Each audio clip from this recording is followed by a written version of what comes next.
The weather outside is frightful, but the fire is so delightful. Since we've no place to go, let it snow, let it snow, let it snow. Hey everyone, it's Professor Gull here again. Got another little bit of a repair video to go through. I got the Sega CD unit that I was told it didn't turn on, and just to prove that point, Genesis is on, and nothing's happening on the TV. So, tried to get it all plugged in. So I'm not quite sure what the issue might be, but well, we'll figure it out here, I think. I know the Genesis works, because obviously it's got power. And if I put it in the cart, you get it'll power up and start up, so. Yeah, Sega. So,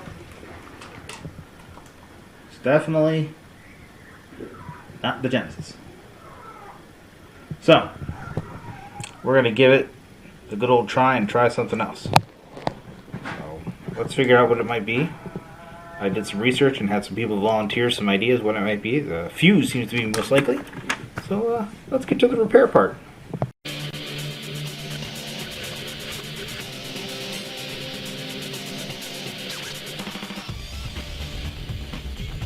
So here we have the Sega CD. There's 1, 2, 3, 4, 5, and here, and 6 screws you gotta take out of the bottom. I did that already. So I'm way ahead of you guys. These suckers. And of course set them aside. You'll need them later.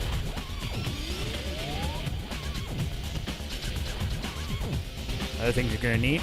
A toolkit. I'm using my electronics toolkit here. Got some tweezers, magnifying glass, wire cutters, and screwdrivers. You also need a multimeter. You really don't need the multimeter, but it's good to know. And of course your soldering iron and some solder. And the most important part, this fuse. Now, I bought a 5-pack of these, so let's take this thing apart. Take the Genesis off, put that aside, and take this, gently pull the top right off. That's all there is to it. Once you take those screws out of the bottom, that's the only thing that holds it in. So now, got this heat plate here, and down on the right side is the laser unit, which we're not going to even touch. That heat sink plate, we got to take that off. So there's 1, 2, 3, 4, and nope, 5 screws. Only 5. Just 5. Okay? Let's pull those off of there and look at this work done.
So here we go after the repair. Now I want to make a point. I did mess up that last fuse. It actually touched the heat sink, so it fried itself before I could even test it. So note to self, just be careful when you put the new fuse in. Don't let it touch any of the heat sink on the top or any other metal object in there. You'll just blow it again. So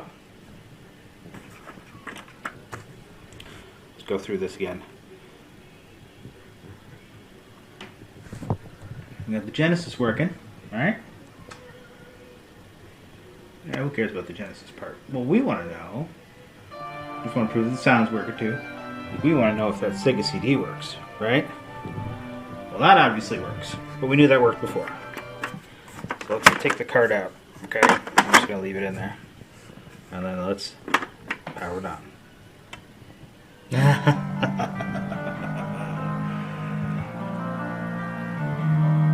Oh, fuse. Of course, the thing is, you know, I knew it was the fuse that kept it from getting power, but does the drive work?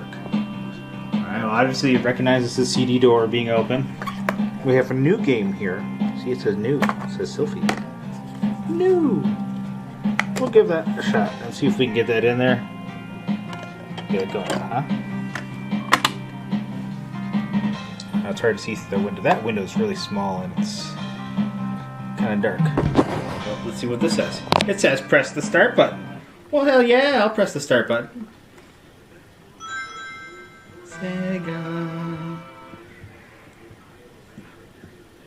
Well, what do you think, guys? Maybe it works. Maybe it doesn't work. Sounds like it's working. Or at least it sounds like it's trying to work.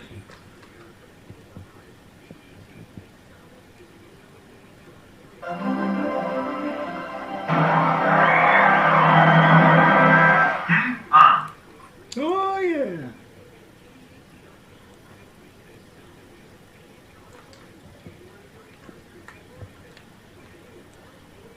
I won't be able to actually play the game. I just wanted to start it just to show it's working. So, thanks for joining me. This is Professor Gull doing the Sega CD Model 2 repair. Hope it was informative for some of you. For the rest of you who just watch because you can, happy holidays. And Happy New Year. We'll see you again. Like and subscribe, folks. Thanks.